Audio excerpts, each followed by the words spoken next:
നമസ്കാരം. കേരളത്തിലെ മുഴുവൻ അധ്യാപകർക്കും പുതിയൊരു ആശ്വാസവാർത്തയുമായാണ് ഇന്ന് ചോക്ക് ഡ്രീംസ് നിങ്ങളുടെ മുന്നിലെത്തുന്നത്. കേടെറ്റ് 2026 ഫെബ്രുവരി പരീക്ഷയ്ക്ക് അപേക്ഷിക്കാൻ തയ്യാറെടുക്കുന്ന സർവീസ് ടീച്ചർമാർക്കുണ്ടായിരുന്ന വലിയൊരു തലവേദനയാണ് ഇപ്പോൾ ഒഴിഞ്ഞുപോയിരിക്കുന്നത്. ഐഡന്റിഫിക്കേഷൻ സർട്ടിഫിക്കറ്റ് ഇനി നിർബന്ധമാണോ? പരീക്ഷാഭവൻ വരുത്തിയ പുതിയ മാറ്റമെന്താണ്? നമുക്ക് വിശദമായി നോക്കാം. സ്വാഗതം ചോക്ക് ഡ്രീംസിലേക്ക്.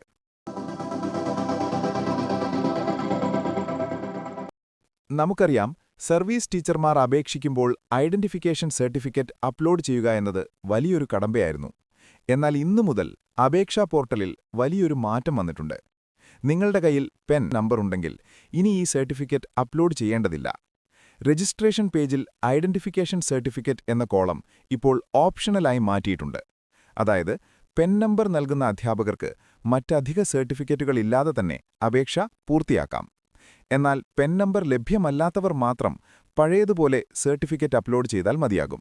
അതുകൊണ്ട് അധ്യാപക സുഹൃത്തുക്കളെ, സർട്ടിഫിക്കറ്റുകൾ ശരിയാക്കാനായി ഇനി സമയം കളയേണ്ടതില്ല. അവസാന തീയതിയായ മാർച്ച് 7-ന് മുൻപായി തന്നെ അപേക്ഷകൾ പൂർത്തിയാക്കുക. ഈ പ്രധാന വിവരം കേടെറ്റ് എഴുതുന്ന നിങ്ങളുടെ സഹപ്രവർത്തകരിലേക്കും ഗ്രൂപ്പുകളിലേക്കും ഷെയർ ചെയ്യാൻ മറക്കരുത്. കേടെറ്റ് പരീക്ഷയുമായി ബന്ധപ്പെട്ട ഏറ്റവും പുതിയ വിവരങ്ങൾക്കും കൃത്യമായ പഠന സഹായികൾക്കുമായി നമ്മുടെ ചാനലായ ചോക്ക് ഡ്രീംസ് സബ്സ്ക്രൈബ് ചെയ്യുക. അടുത്ത ഒരു പ്രധാന അപ്ഡേറ്റുമായി വീണ്ടും കാണാം. നന്ദി.